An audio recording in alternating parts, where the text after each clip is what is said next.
आज का हमारा विषय है नेतृत्व यानी लीडरशिप। जब हम ये शब्द सुनते हैं तो अक्सर दिमाग में किसी सीईओ या प्रधानमंत्री या शायद टीम कैप्टन की तस्वीर आती है। एक पद, एक टाइटल। हाँ, बिल्कुल। लेकिन क्या लीडरशिप सिर्फ इतनी है? आज जिन सिद्धांतों पर हम बात करने वाले हैं वो बताते हैं कि सच्चा नेतृत्व इन सबसे कहीं ज्यादा गहरा है। ये कुछ सार्वभौमिक सिद्धांतों पर आधारित है। बिल्कुल। और ये सिद्धांत किसी एक क्षेत्र या प्रोफेशन तक वो सीमित नहीं है। ये हर उस इंसान पर लागू होते हैं जो किसी भी स्तर पर प्रभाव डालना चाहता है, चाहे वो एक परिवार हो, एक छोटा स्टार्टअप हो या एक बहुत बड़ा संगठन। आज हम एक लीडर के बनने की पूरी यात्रा को परत दर परत खोलेंगे। हम शुरुआत करेंगे उस नींव से जिस पर सब कुछ टिका होता है, यानी उसका चरित्र। अच्छा। फिर देखेंगे कि वो रोजमर्रा की कला में कैसे महारत हासिल करता है, और अंत में हम उस शिखर पर पहुंचेंगे जहां एक लीडर सिर्फ सफलता नहीं बल्कि एक विरासत बनाता है। चलिए तो इस यात्रा की शुरुआत करते हैं। मेरे दिमाग में पहला सवाल ये आता है कि किसी भी टीम या संगठन की तरक्की कहाँ जाकर रुक जाती है? अक्सर हम बाहर वजहें ढूंढते हैं, लेकिन शायद जवाब कहीं और छुपा है। आपने बिल्कुल सही जगह से शुरू किया। इसका जवाब अक्सर उस टीम के लीडर में ही छिपा होता है। इसे ढक्कन का नियम भी कहते हैं। ढक्कन का नियम, ये क्या है? सोचिए, हर इंसान की लीडरशिप की एक क्षमता होती है, एक अदृश्य सीमा, एक ढक्कन की तरह। अगर लीडर का ढक्कन मान लीजिए 10 में से 7 पर लगा है, तो पूरी टीम कभी भी 7 से ऊपर नहीं जा सकती, चाहे टीम में कितने भी प्रतिभाशाली लोग क्यों ना हो। बिल्कुल, वो ढक्कन ही सबकी सीमा बन जाता है। वाह, ये तो सोचने वाली बात है। इसका मतलब है कि अगर मेरी टीम अच्छा प्रदर्शन नहीं कर रही है तो मुझे दूसरों पर उंगली उठाने से पहले खुद के छक्कन को देखना होगा। ये तो एक बहुत बड़ी जिम्मेदारी है। तो फिर सवाल ये है कि कोई अपने इस ढक्कन को ऊपर कैसे उठाए? इसका सिर्फ एक ही रास्ता है, और वही नेतृत्व की सबसे मजबूत नींव है, विश्वास। इसे ठोस जमीन का नियम कहा गया है। विश्वास के बिना एक लीडर के पास कुछ नहीं होता। ये तो नेतृत्व की करेंसी हुई एक तरह से। हाँ, बिल्कुल सही शब्द है, करेंसी। आप अपनी टीम से कुछ भी नहीं मांग सकते अगर उनके पास आप पर विश्वास करने की कोई वजह ना हो, और ये विश्वास चरित्र से आता है। और विश्वास कमाना कोई एक रात का काम तो है नहीं। मुझे वो बैंक अकाउंट वाली मिसाल याद आती है। हाँ, बताइए। कि हर बार जब आप सही काम करते हैं, वादा निभाते हैं, तो आप अपने विश्वास के खाते में कुछ जमा करते हैं, और हर बार जब आप कोई गलती करते हैं या सच छिपाते हैं तो आप उस खाते से बहुत बड़ी रकम निकाल लेते हैं। बहुत अच्छी मिसाल है। और जब आपका विश्वास का खाता भर जाता है, तभी लोग आपका सम्मान करना शुरू करते हैं। यहाँ सम्मान का नियम काम करता है। अच्छा। लोग स्वाभाविक रूप से अपने से ज्यादा मजबूत नेताओं का अनुसरण करते हैं, और यह मजबूती पद से नहीं बल्कि आपके चरित्र, आपके निर्णयों और आपके त्याग से आती है। त्याग। हाँ, यही त्याग का नियम सामने आता है। एक लीडर बनने की कीमत चुकानी पड़ती है। आप जितना ऊपर जाना चाहते हैं, आपको उतना ही ज्यादा छोड़ना पड़ता है। लेकिन क्या इसका मतलब ये है कि एक लीडर की अपनी कोई जिंदगी नहीं हो सकती? कहाँ पर वो त्याग और व्यक्तिगत जीवन के बीच एक रेखा खींचता है? क्योंकि हर चीज छोड़ देना तो बर्नआउट की तरफ ले जाएगा। बहुत जरूरी सवाल है। त्याग का मतलब सब कुछ छोड़ देना नहीं है। इसका मतलब है प्राथमिकताओं को समझना। प्राथमिकताएं? जी। लीडर को अपने अधिकारों से पहले अपनी जिम्मेदारियों को रखना पड़ता है। उसे टीम की भलाई को अपनी व्यक्तिगत सुविधा से ऊपर रखना पड़ता है। ये कोई ग्लैमरस पद नहीं है, यह सेवा का पद है, और यही चरित्र की असली परीक्षा है। ये तो नींव की बात हुई जो दिखाई नहीं देती पर सबसे जरूरी है, चरित्र, विश्वास और त्याग। लेकिन इस मजबूत नींव पर इमारत कैसे खड़ी होती है? मतलब रोज के काम में लीडरशिप कैसे दिखती है? ऐसा तो है नहीं कि कोई एक दिन सो के उठता है और लीडर बन जाता है। बिल्कुल नहीं। और यही प्रक्रिया का नियम सबसे ज्यादा मायने रखता है। नेतृत्व एक घटना नहीं, एक प्रक्रिया है। ये हर दिन विकसित होता है। हर दिन? इसे नु समझिए, माइक्रोवेव लीडरशिप के बजाय क्रॉकपॉट लीडरशिप कहा जा सकता है। अच्छा, ये दिलचस्प है। माइक्रोवेव में खाना जल्दी बन जाता है, पर उसमें वो स्वाद और गहराई नहीं आती जो धीमी आंच पर घंटों पकने वाले खाने में आती है। लीडरशिप क्रॉकपॉट की तरह है। ये रोज की आदतों, सीखने और व्यक्तिगत विकास की एक सतत प्रक्रिया है। ठीक है, तो ये एक मैराथन है, 100 मीटर की दौड़ नहीं।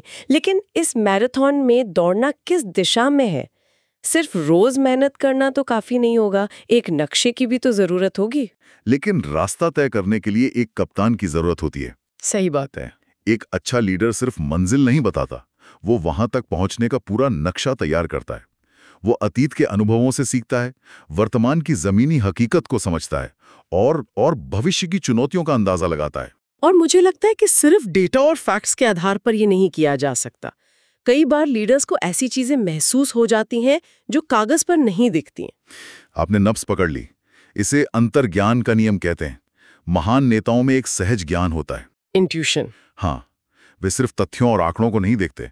वे टीम के मनोबल, संगठन की गति और रिश्तों की गतिशीलता जैसी अमूर्त चीजों को महसूस कर सकते हैं। और यही अंतर्ज्ञान उन्हें सही समय पर सही कदम उठाने में मदद करता है, जिसे सही समय का नियम कहते हैं। क्योंकि गलत समय पर उठाया गया सही कदम भी एक बड़ी गलती बन सकता है। हाँ, ये तो है। जैसे एक सर्फर को पता होता है कि लहर कब पकड़नी है। क्या बात है, बिल्कुल वही। वैसे ही एक लीडर को पता होता है कि एक्शन लेने का सही वक्त कब है। तो एक लीडर का चरित्र मजबूत है और उसके पास एक योजना भी है, लेकिन नेतृत्व तो लोगों के बारे में है। आप लोगों को अपने साथ कैसे लाते हैं? क्योंकि जैसा कि एक मशहूर कहावत है, कौन सी? जो सोचता है कि वो नेतृत्व कर रहा है पर उसके पीछे कोई नहीं है, वो सिर्फ टहल रहा है। बिल्कुल सही। ये हमें नेतृत्व के दिल पर ले आता है। प्रभाव का नियम। प्रभाव। हाँ, नेतृत्व का सच्चा पैमाना प्रभाव है और कुछ नहीं। पदवी, टाइटल, ये सब सिर्फ औपचारिकताएं हैं। अगर लोग आपकी बात सुनते हैं, आप पर भरोसा करते हैं और आपके कहने पर काम करने को तैयार हैं, तभी आप एक लीडर हैं। तो सवाल ये है कि ये प्रभाव आता कहाँ से है? सिर्फ अच्छे आइडिया होने से तो लोग आपके पीछे नहीं आते। बिल्कुल नहीं। यहीं पर 3 जुड़े हुए नियम काम करते हैं जो बताते हैं कि प्रभाव कैसे बनता है। पहला है मूल्य जोड़ने का नियम। मूल्य जोड़ना। प्रभाव सीधे तौर पर इस बात से जुड़ा है कि आप दूसरों की जिंदगी में कितना मूल्य जोड़ते हैं। सवाल ये नहीं है कि टीम आपके लिए क्या कर रही है, सवाल ये है कि आप टीम के लिए क्या कर रहे हैं। जब लोग देखते हैं कि आपके साथ रहने से उनकी अपनी जिंदगी बेहतर हो रही है, उनका विकास हो रहा है, तब वे स्वेच्छा से आपका प्रभाव स्वीकार करते हैं। प्रभाव एक नतीजा है, लक्ष्य नहीं। और जब आप किसी की जिंदगी में मूल्य जोड़ते हैं तो स्वाभाविक रूप से एक रिश्ता बनता है। हाँ, और वो है जुड़ाव का नियम। नेता हाथ मांगने से पहले दिल को छूते हैं। वाह। आप लोगों से तब तक काम करने के लिए नहीं कह सकते जब तक कि आप उनके साथ एक भावनात्मक स्तर पर न जुड़ें। लोगों को इस बात की परवाह नहीं होती कि आप कितना जानते हैं, जब तक कि वे यह नहीं जानते कि आप उनकी कितनी परवाह करते हैं। और मुझे लगता है कि इसी जुड़ाव का नतीजा है कि लोग आपके विजन को भी अपनाते हैं। एकदम सही। ये स्वीकृति का नियम है। लोग पहले लीडर को स्वीकार करते हैं, फिर उसके विजन को। पहले लीडर को, फिर विजन को। हाँ, अगर टीम लीडर पर ही भरोसा नहीं करती तो वो उसके विजन को कभी नहीं अपनाएगी, चाहे विजन कितना भी शानदार क्यों ना हो। संदेश हमेशा संदेशवाहक के माध्यम से फिल्टर होता है। अच्छा। अगर संदेशवाहक पर भरोसा नहीं है तो संदेश का कोई मूल्य नहीं रह जाता। बिल्कुल। यहां तक की बातें एकदम साफ हैं।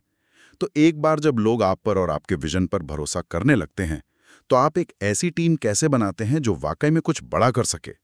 इसका जवाब इस बात में छिपा है कि आप खुद को किन लोगों से घेरते हैं। ये करीबी दायरे का नियम है।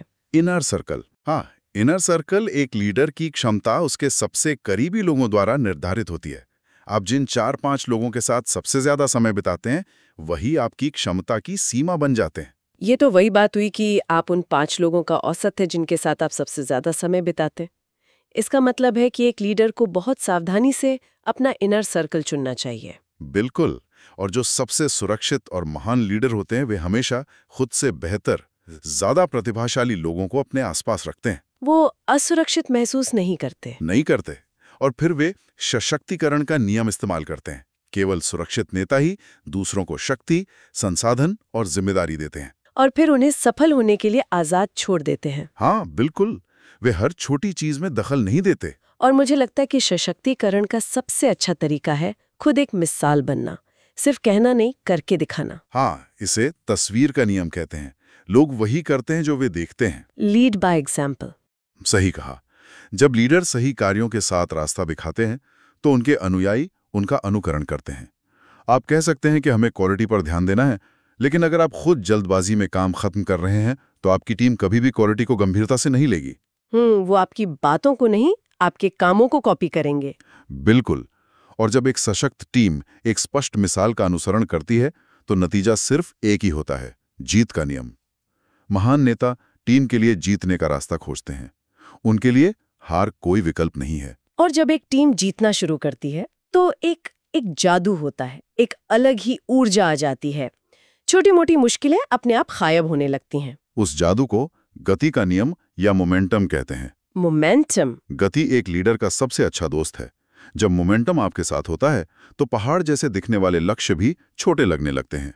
इसकी मिसाल एक ट्रेन की तरह है। ट्रेन? हाँ, जब ट्रेन रुकी होती है तो उसे एक छोटे से पत्थर से भी रोका जा सकता है, लेकिन जब वही ट्रेन पूरी रफ्तार में हो तो वो एक कंक्रीट की दीवार को भी तोड़कर निकल सकती है। लीडरशिप में जीत मोमेंटम बनाती है। तो एक लीडर का काम है इस मोमेंटम को बनाना और फिर उसे बनाए रखना। लेकिन इसे विस्फोटक विकास में कैसे बदला जाए? सिर्फ एक के बाद एक जीत हासिल करने से तो संगठन कई गुना नहीं बढ़ सकता।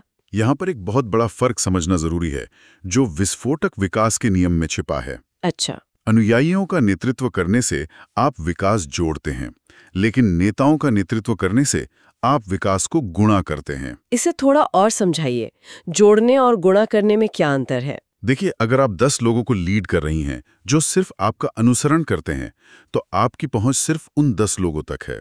ये जोड़ना हुआ। ठीक है। लेकिन अगर आप उन 10 में से 5 लोगों को लीडर बनने के लिए तैयार करते हैं और उनमें से हर एक अपने नीचे 10-10 लोगों को लीड करता है, तो आपकी पहुंच अब 50 से ज्यादा लोगों तक हो गई। बिल्कुल। महान लीडर अनुयायी नहीं बनाते, वे और लीडर बनाते हैं। और ये हमें शायद सबसे गहरे और अंतिम सिद्धांत पर लाता है। एक लीडर की सच्ची पहचान क्या है? क्या वो उसके कार्यकाल में हासिल की गई ट्रॉफियों या मुनाफे के आंकड़ों से होती है? नहीं, एक लीडर का स्थायी मूल्य विरासत के नियम से मापा जाता है। विरासत? असली सवाल ये नहीं है कि आपके रहते हुए क्या हासिल हुआ। असली सवाल ये है कि आपके जाने के बाद क्या होता है।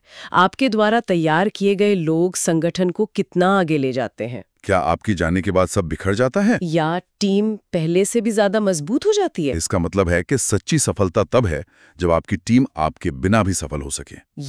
ये उपलब्धि से महत्व की ओर एक यात्रा है। बिल्कुल। विरासत तब बनती है जब आप लोगों को इस काबिल बना देते हैं कि वे आपके बिना भी महान काम कर सकें। यह आपकी अनुपस्थिति में संगठन की सफलता सुनिश्चित करना है। तो इन सभी सिद्धांतों से ये साफ है कि नेतृत्व कोई पद नहीं बल्कि एक यात्रा है।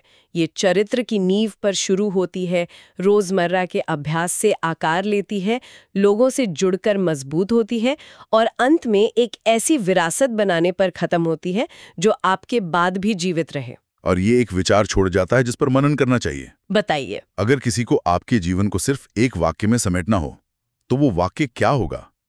और सबसे महत्वपूर्ण बात, क्या वो वही वाक्य है जिसे आप अभी अपने लिए चुनेंगे? एक बहुत ही शक्तिशाली सवाल।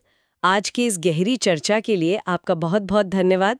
और अगर आपको इस तरह की चर्चाएं पसंद है जो आपको सोचने पर मजबूर करती हैं, तो हमारे चैनल को सब्सक्राइब करना ना भूलें ताकि आप कोई भी बातचीत मिस ना करें।